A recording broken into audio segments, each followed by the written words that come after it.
Something bit it. Something with enough venom to drop a full-grown man in under 20 minutes. And yet, it got back up. What you are about to watch is not folklore. It is not legend. It happened.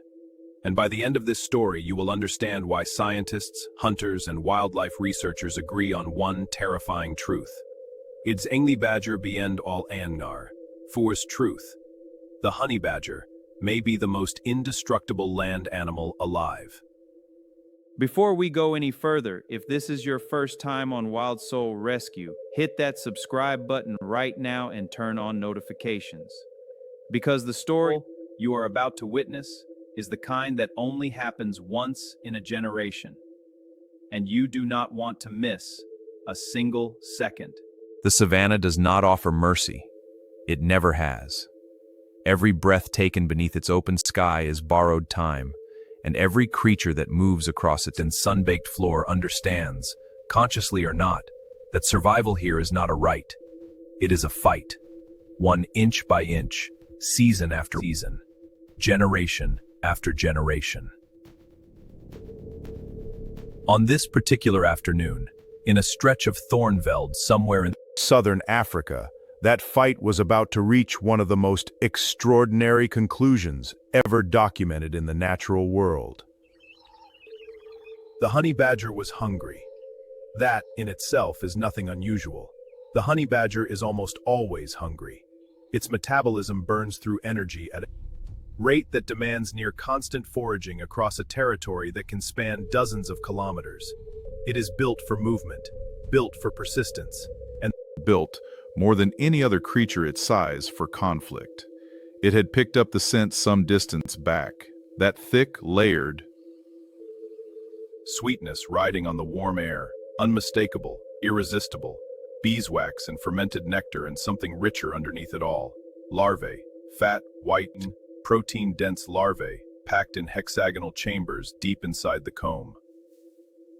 For the honey badger, there is no greater prize. The hollow tree stood at the edge of a dry riverbed, old, ancient, even. Its bark split and furrowed like the face of something that had seen too many outs. The bees had colonized the upper cavity years ago, and they had built something magnificent inside. A labyrinth of combs suspended in this, dripping with stored honey, vibrating with the constant hum of 10,000 wings. The honey badger did not hesitate. It never does. It drove its blunt, powerful snout directly into the opening, claws raking at the bark, its thick, loose skin absorbing the stings that came almost immediately. Dozens of them, bees crawling into its ears, across its eyes, pressing through the fur in frantic, furious waves, and the badger simply endured it. Not because it could not feel the pain, it could, but because the reward on the other side of that pain was worth every sting. What it could not sense, what its obsession had blinded it to, was the shape moving through the grass behind it. The black mamba had been using this tree for months, not for honey, for shelter. Its den entrance sat at the base of the same hollow trunk, a narrow gap between roots and soil that opened into a cool, dark tunnel beneath the earth. This was its territory, and the honey badger had walked directly into the center of it. The mamba moved without urgency. That is the most terrifying thing about it. It did not charge. It did not panic. It processed the situation the way a predator processes any situation, with patience, with geometry, with a calculating slowness that belies the explosive speed it is capable of when the moment demands it. It circled wide, used the wind, used the angle of the afternoon sun. It read the badger the way a chess player reads a board. Not just the piece in front of it, but the space between, the trajectory, the inevitable convergence of two animals sharing too small a stage.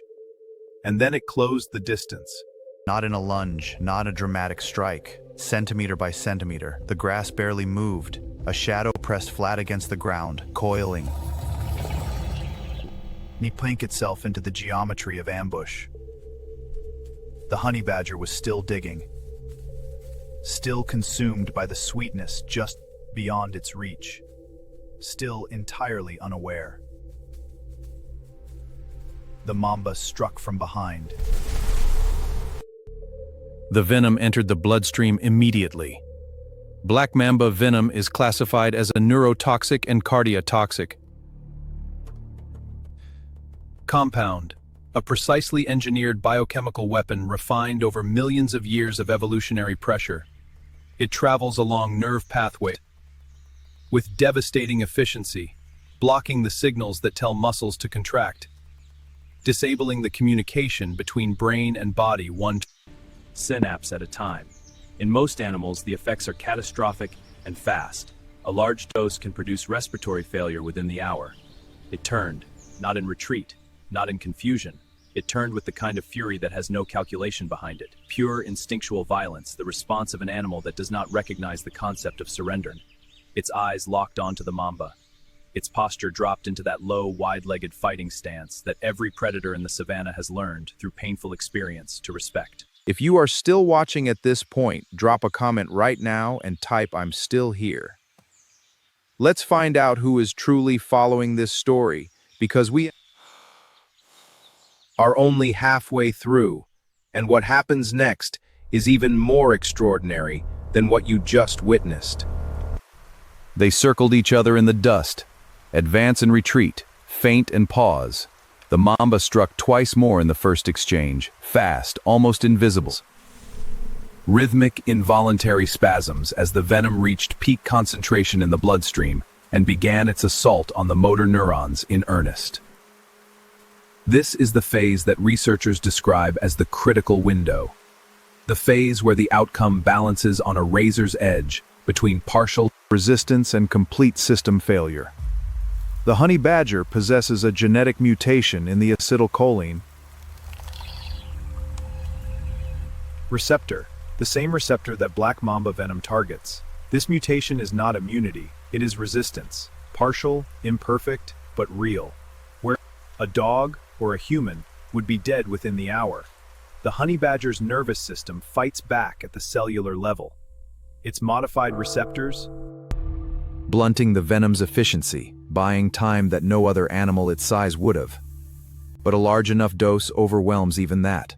The badger stopped moving. Its breathing slowed. Its chest rose and fell in long, shallow cycles. The convulsions faded to small, residual twitches along the flanks. The golden grass bent in a light breeze. Distant, watching, unhurried. Nothing moved on the ground. 30 minutes passed, then 40. The eye opened, slowly, then wider. The dark iris focused, unfocused, then sharpened with a clarity that had no business existing in a body that had just processed that quantity of neurotoxin. The honey badger moved its front leg, then its back leg. It lifted its head from the ground with visible effort, neck muscles trembling under strain, and oriented itself against the earth. 1 foot at a time, 1 breath at a time, it stood up. It had been down for nearly an hour, and it stood up. it did not linger. It did not process what had happened the way a human might, replaying the sequence, counting the lessons, feeling the weight of near death. Honey badger operates in a more immediate register than that. Hunger, threat, territory, movement. And right now the coordinates of its world. Move. It turned from the carcass of the mamba and moved back through the dry grass with a gait that was still slightly unsteady but growing stronger with every step. The venom was still in its system. It would be for hours, but the worst had passed. Its metabolism, running high and hot as it always does, was already accelerating the clearance process. It was alive. It had faced the black mamba, the fastest moving lethal snake in Africa, been bitten multiple times, collapsed, lain motionless for the better part of an hour, and it was walking away. But the savanna was not done with it yet. African wild dogs are among the most efficient predators on the continent.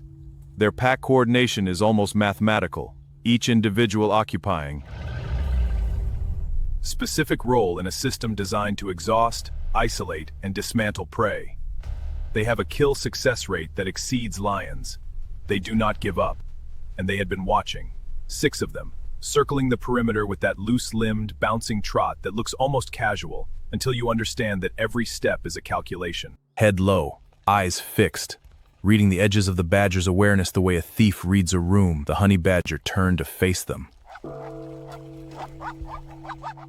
It had been bitten multiple times by a black mamba less than 2 hours ago.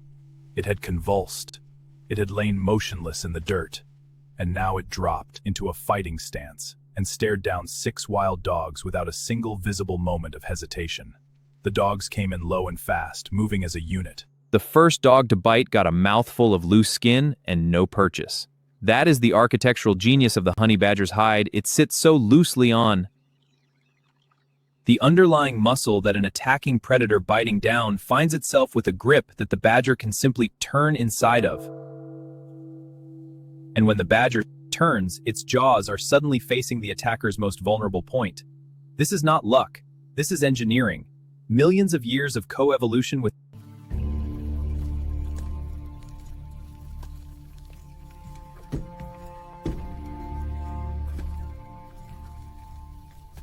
received a bite on its own face that sent it stumbling backward, shaking its head. The third dog hesitated. In that hesitation, the badger pressed the attack. Not running, not retreating, but advancing directly into the pack, biting at legs and muzzles and anything that presented itself. The dogs regrouped. They tried again and again. Each time, the honey badger turned the engagement into a kind of grinding chaos that it seemed, paradoxically, more comfortable in than they were.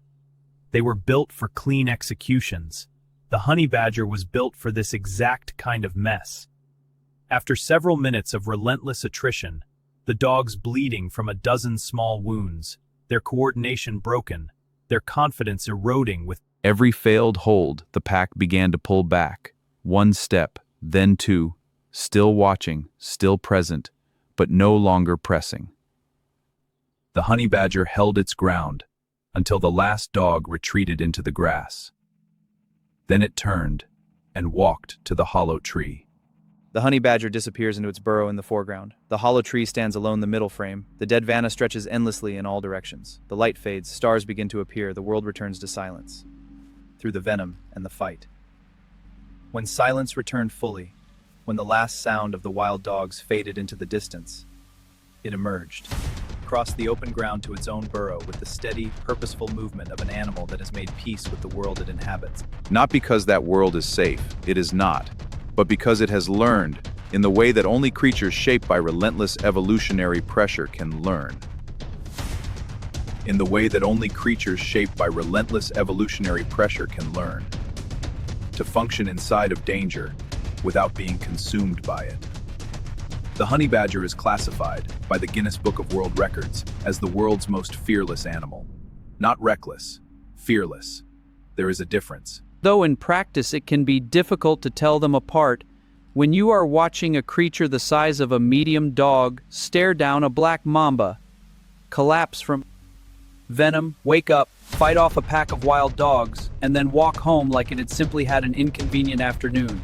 Its thick, rubbery hide, up to 6 millimeters in places, can resist bee stings, porcupine quills, and in many cases even the teeth of life. It does not survive encounters like today's because it is bulletproof. It survives because every part of its biology has been shaped over geological time to buy it just enough of an edge, enough to get back up, enough to turn, enough to walk away. If this story moved you the way it moved us, if you have ever seen anything that made you rethink what survival really means, share this video with someone who needs to see it. And if you are not subscribed to WildSoul Rescue yet, now is the time. Every week we bring you stories like this one, real, raw, and extraordinary. Hit subscribe, turn on the bell, and we will see you in the next one.